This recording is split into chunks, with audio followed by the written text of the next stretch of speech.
இது மக்களுக்கான ஆட்சி கிடையாது, ஒரு குறிப்பிட்ட குடும்பத்தினருக்கான கொள்ளையடிக்கப்படும் ஆட்சி. ஏன் அப்படி சொல்கிறீங்க? எப்பா, நான் எஜுகேட்டட் லேடிப்பா. அடித்தட்டு மக்களுக்கு தெரிகிற விஷயம் விட எனக்கு கூட தெரியும். நான் நாலேஜபிள் பர்சன். நான் இப்போ இதனால எனக்கு உயிருக்கு கூட ஆபத்து வரும். பாலிமர் போட்டாலே பயமாக இருக்குது. பாலிமர் போட்டால் பயமாக இருக்கு. ஆமாம், என்ன வெட்டு குத்து கொலை திருடு இதே தான். இல்லை, வெளியே வர பயமாகுது. பெரிய பசங்களோட அனுப்பிடலாம் வெளியே. இந்த 3 வயசுக்கு மேலே இருக்கிற குழந்தைங்களை வெளியே அனுப்ப பயமாகுது. கவர்மெண்ட் எம்ப்ளாயீஸ் எல்லாமே வந்து கவர்மெண்ட் ஸ்கூலில் தான் வந்து படிக்க வைக்கணும்னு சொல்கிறோம். அந்த ஒரு சட்டத்தை கொண்டு வந்தாலுமே கவர்மெண்ட் ஸ்கூலெல்லாம் நம்பர் 1 ஆகிடும். ஆனால் ஒரு பக்கம் இந்த மதுக்கடைகளோட எண்ணிக்கை அதிகமாகிட்டே இருக்குண்ணே, இன்னொரு பக்கம் இந்த அரசு பள்ளிகளோட எண்ணிக்கை குறைஞ்சிட்டே இருக்குது. இந்த வருடம் மட்டும் ஒரு 207 அரசு பள்ளிகளை மூடி இருக்காங்க. ஒரு பொதுமக்களாக எப்படி பார்க்குறீங்க? இது யாரோட தோல்வி, அரசோட தோல்வியா, இல்லை இந்த அரசு பள்ளிகள் எதனால் மூடுறாங்க? அரசு தரப்புலேருந்து மூடுறதுக்கு ஒரு காரணம் சொல்கிறாங்க, என்னென்னா பிறப்பு சதவீதம் வந்து குறைஞ்சிருச்சு, அதனால் நாங்கள் மூடுறோம், மாணவர்கள் சேர்க்கை வந்து அதனால தான் குறைஞ்சிருக்கு, அதனால் நாங்கள் மூடுறோம் அப்படின்னு ஒரு காரணத்தை முன்வைக்கிறாங்க. பொதுமக்களாக நீங்கள் எப்படி பார்க்குறீங்க? எதனால் மூடுறாங்க? இது யாரோட தோல்வி? இது வந்து கவர்மெண்ட் மட்டும்தானா? கவர்மெண்ட் ஸ்கூலுங்கிற நீங்கள் படிச்சிருக்கீங்க சின்ன பிள்ளை, எத்தனை ஸ்கூல் இருந்துச்சு? நீங்களும் படித்த எல்லாம் இப்போ வந்து பார்த்தோன்னா ப்ரைவேட் ஸ்கூல் தான் அதிகமாக இருக்குது. அதுவும் என் பையனுக்கான கட்டண ஃபீஸு 1,80,000. இது நான் படிக்கிற பார்த்தீங்கன்னா வெறும் 30 ரூபா, ஒரு 10,000. யோசிச்சு பாருங்கள். எங்கேயோ கொண்டு போய் நிப்பாட்டினது யார்? கவர்மெண்ட் தான். இதை கொண்டு போய் எங்கேயோ நிப்பாட்டு ஸ்கூலை குறைச்சிப்பட்டு ஒயின் ஷாப்பை குறைக்கிற எச்சு பண்ணுறது கம்மி பண்ணிட்டு இதை குறைச்சி எச்சு பண்ணால் பரவாயில்லண்ணா. ஆனால் இது கவர்மெண்ட் இப்போ சொல்கிற ரொம்ப ஒஸ்ட்னா. இந்த கவர்மெண்ட்டில் எல்லா கவர்மெண்ட்டாக தான் பள்ளிகள் மூடுறதுக்கு காரணம் அரசு தான். ஆனால் அரசு மட்டும்தான். ஏன்னா ஒயின் ஷாப்பை ஒன்றும் இல்லைண்ணா, ஒரு ஒயின் ஷாப் இங்கே பக்கத்தில் ஒன்றும் இல்லை, இந்த கடையிலேருந்து லாக் பண்ணுறாங்க. அடுத்து பார்த்தா 2 கடை ஓப்பன் பண்ணுறாங்க. அங்கே லாக் பண்ணுறாங்க, அதுக்கு 4 கடை ஓப்பன். இது ஸ்கூல் ஏன் பண்ண முடியாதா? ஒரு ஸ்கூலை லாக் பண்ணிட்டானா அடுத்து 4 ஸ்கூல் ஓப்பன் பண்ண முடியாதா? ஆனால் அதை விட்டுப்பட்டு ஒயின் ஷாப்பிட்டு 4 பண்ணுவேன், சந்துக்கு பண்ணுவேன், இங்கே பண்ண ஸ்கூல் மட்டும் பண்ண முடியாது. என்னென்னா பார்த்தோன்னா டீச்சரில் வருமானம் இல்லை, அது இல்லை. எதுக்கு அது? ஒயின் ஷாப்புக்கு மட்டும் அத்தனை ஸ்டாப்பு போடுறேன், ஏன் அதுக்கு போட்டுப்போம்? எல்லா மக்களுக்குமே, சராசரி இருக்கிற எல்லா மக்களுக்குமே தெரியும் எதுக்கு முக்கியத்துவம் கொடுக்கணும், எதுக்கு முக்கியத்துவம் கொடுக்கணும்னு இந்த கவர்மெண்ட்டுக்கு தெரியணும். ஒவ்வொரு பசங்களுக்கான ஃபீஸ் எவ்வளோ வருது தெரியுங்களா? மினிமம் வந்து படிக்க வைக்கிறதுக்கு 50,000 ரூபா. ஆனால் கவர்மெண்ட் என்ன பண்ணுதுங்க, ஒரு குடும்பத்தை எப்படி அழிக்கிறது, என்ன பண்ணுறது வேலையை தான் செஞ்சிட்ருக்கு. ஏன் அப்படி சொல்கிறீங்க? இலவச கல்வி கொடுக்குறாங்க, இலவச மருத்துவம் கொடுக்குறாங்க. இலவச கல்வி கொடுக்குறாங்க, இலவச மருத்துவம் கொடுக்குறாங்க, ஓகே. அதை கரெக்டாக பண்ணால் எதுக்கு நம்ம வந்து ப்ரைவேட் ஸ்கூலுக்கு போகிறோம்? அதை பண்ணலையே, ப்ராப்பராக எதுவுமே பண்ணலைங்களே. கவர்மெண்ட் ஸ்கூலில் படிக்கிற அந்த கவர்மெண்ட் ஸ்கூலில் படிக்கணும்னு சொன்னீங்கன்னா கவர்மெண்ட் எம்ப்ளாயீஸ் எல்லாமே வந்து கவர்மெண்ட் ஸ்கூலில் தான் வந்து படிக்க வைக்கணும்னு சொல்கிறோம். அந்த ஒரு சட்டத்தை கொண்டு வந்தாலுமே கவர்மெண்ட் ஸ்கூலெல்லாம் நம்பர் 1 ஆகிடும். யாருமே வந்து நம்ம ப்ரைவேட் ஸ்கூலுக்கே போக மாட்டோம். ஏன்னா இவங்க அதை டாப்பில் கொண்டு வந்துடுவாங்க. இது சரியாக தப்பான்றதை நீங்களே யோசிச்சு பாருங்கள். கவர்மெண்ட் என்ன ரீசன் சொல்கிறாங்கன்னா, ஸ்டூடெண்ட்ஸ் எண்ணிக்கை இல்லை, ஸ்டூடெண்ட்ஸ் வந்து சேர தான் இல்லை, டீச்சர்ஸ் கெப்பாசிட்டி தான் இல்லை.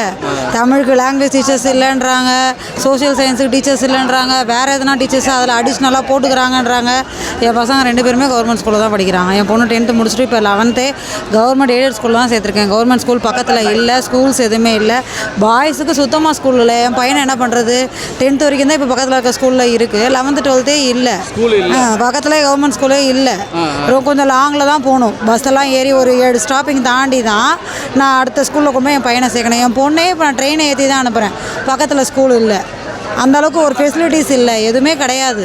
டீச்சர்ஸுமே கெப்பாசிட்டி கிடையாது. இப்போ நான் என் பசங்களை படிக்க வச்ச ஸ்கூல்லே என் பொண்ணு 10th அந்த ஸ்கூலில் 2nd மார்க் எடுத்திருக்கா, 436. பட் அங்கே டீச்சர்ஸே கிடையாது, மற்ற கிளாஸுக்கு போகிறது கிடையாது. யாரோட தோல்வியாக பார்க்குறீங்க? மாணவர்கள் போய் சேர்றது இல்லையா, இல்லை அரசோட தோல்வியாக பார்க்குறீங்களா?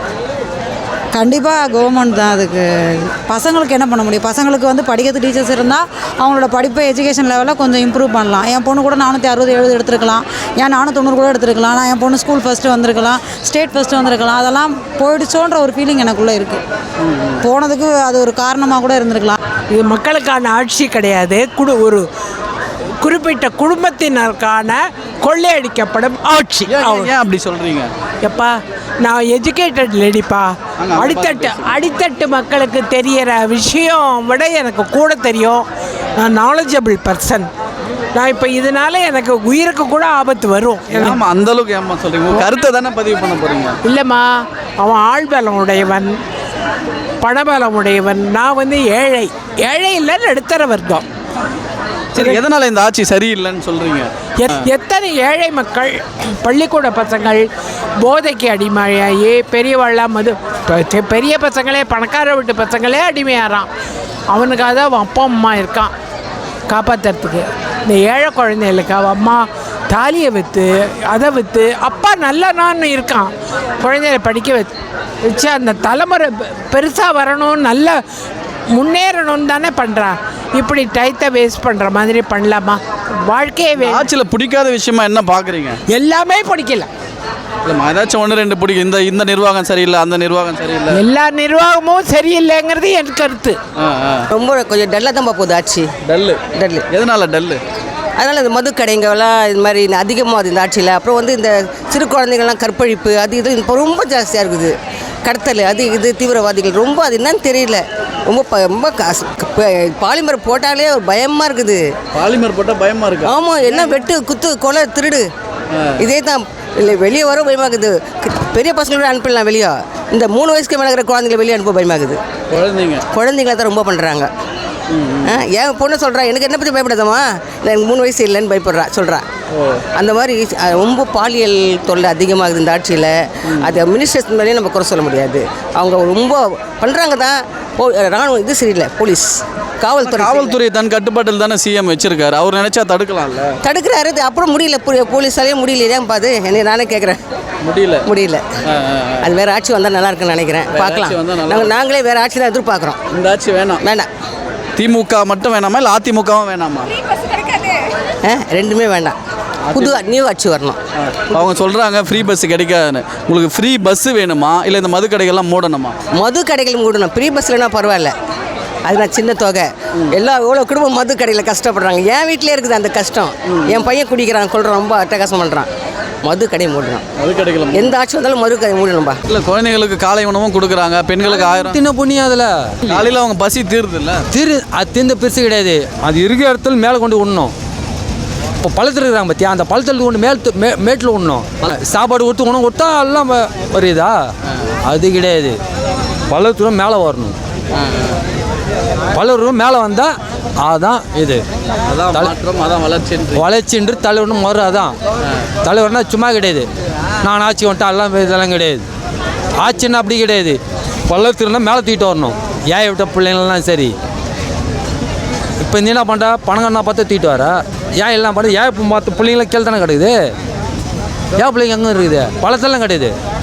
மேலே வரல, மேலே வரைங்க சொல்லு. ஒவ்வொரு இடத்துலையும் ஒவ்வொரு ஆளுங்களை போட்டு கொஞ்சம் கவனிக்கணும். பள்ளிகள் வந்து ரொம்ப குழந்தைங்க பக்கத்துலேயே பிராந்தி கடைங்க, ஒயின் ஷாப்லாம் இருந்தால் குழந்தைங்க எப்படி அனுப்புவாங்க? அதனாலே பக்கத்தில் இருக்கிறது எல்லாமே க்ளோஸ் ஆகிடுச்சு. இப்போ நிறைய பிள்ளைங்க படிக்கிறதே கஷ்டமாகி போச்சு. அதனால் இந்த மது இதுங்களை கொஞ்சம் ஒழிச்சாதான் நாட்டில் கொஞ்சம் நல்லா இது நடக்கும். இந்த அரசு பள்ளிகள்லாம் மூடுறதுக்கு என்ன காரணம் இருக்குன்னு நினைக்கிறேன்? அரசு பள்ளிகள் மூடுறதுன்னா அவங்களும் கொஞ்சம் சரியாக நடத்தலைன்றதை தான் நம்ம சொல்ல முடியும்.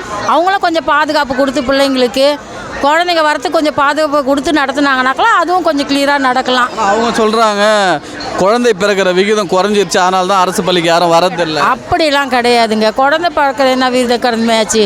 அப்போ அதிகமாக வைப்பாங்க, இப்போ கம்மியாக இருக்குது. வேறு ஒரு வித்தியாசமும் இல்லை. ஆனால் இந்த சமுதாயம் வந்து கொஞ்சம் சரியாக இல்லை. அதனால் குழந்தைங்களுக்கு இந்த பள்ளிங்களுக்கு அனுப்ப. அதே போல் கான்வென்ட் பள்ளிகள் இருக்கிற ஒரு இது வந்து இந்த பள்ளியில் இல்லை. ஒழுக்கங்கள் அவ்வளோ கிடையாது. ஏதோ ஒன்று தானோ நடத்துகிறாங்க. அது படிப்புங்களும் பிள்ளைங்களுக்கு சரியாக இல்லை. இப்போ அவங்க கான்வென்ட்டில் படிக்கிறாங்கன்னா அவங்களுக்கு ஏற்றதுக்கு பண்ணுறாங்க பணத்தால். பணம் இல்லாத பற்றாக்குறை ஏழை பிள்ளைங்க என்ன பண்ணுவாங்க? அந்த மாதிரி ஸ்கூலில் தான் சேர்க்க முடியும். ஆனால் அந்த மாதிரி ஸ்கூலில் பிள்ளைங்களுக்கு சரியான இது கிடையாது. சரியாக நடத்தலை. பள்ளி நடத்தலை. சரிங்க ஒழுங்கிணைப்பு கிடையாது. பார்த்தீங்கன்னா நிறைய டீச்சர்ஸ்களும் கிடையாது, ஹெச்எம்களும் கிடையாது. பிள்ளைங்களுக்கு பாடங்கள் சரியாக கொடுக்கறதுக்கு இல்லை, வழி இல்லை. யாரோட தோல்வியாக பார்க்குறீங்க? அரசு பள்ளிகள் மூடுறதுக்கு யாரோட இதுனாக்கா சரியான கல்வி அமைச்சர்கள் சரியாக நடத்தாத விதம், நம்ம முதலமைச்சர்களும் சரியாக அதை பராமரிக்கணும். எதுக்கு பிள்ளைங்க நிற்கிறாங்க, எதுக்கு இப்போ சரியாக படிக்க மாட்டுறாங்க பிள்ளைங்க, அதை அவங்க கொஞ்சம் கண்காணித்து இருக்கிற மக்களுங்களுக்கு கொஞ்சம் உதவி பண்ணாங்கன்னா பிள்ளைங்களாம் நல்லா படிப்பாங்க. அந்த ஸ்கூலுங்களை கொஞ்சம் சரியாக பராமரிக்கணும் சார். இப்போ முதல்ல அதை செய்யணும். ஏன்னா சரியாக இப்போ மழை வந்தால் கூட அது உள்ளே போய் சேதம் ஆடுது. குழந்தைங்களுக்கு கிடையாது, பாம்புங்க அது இதுன்னு போதுங்க. நாங்களே பார்க்குறோம் பக்கத்தில் உட்காந்து. இந்த சிந்தாரப்பேட்டை சைடு ஸ்கூல்லலாம் நிறைய பள்ளிங்க மூடிட்டு இருக்கிறாங்க. அப்போ கேட்டோம்னாக்கா இதை தான் நிறைய பேர் சொல்கிறாங்க. அப்போ வந்து நல்ல ஏழைங்க என்ன பண்ணுறாங்க, படிக்க வைக்க முடியல. கான்வென்ட் பிள்ளைங்கள படிக்க வைக்கவும் முடியாது பணம் கட்டி. அந்த சூழ்நிலை அதை வந்து சரியாக நடத்தணும் இல்லைங்களா? நம்ம நாட்டில் இருக்கிற முதலமைச்சருக்கு தான் அதை சரியாக வகுத்து நடத்தணும். அவங்களோட மற்றது யாரும் செய்யவே முடியாது. அவங்க கொஞ்சம் முயற்சி எடுத்து மக்களுக்காக குழந்தைங்களுக்காக சீரமைக்கணும். அதுதான் நடக்கணும். அது நடந்தால் நல்லா இருக்கும் நாட்டில். நன்றி. வணக்கம் சார்.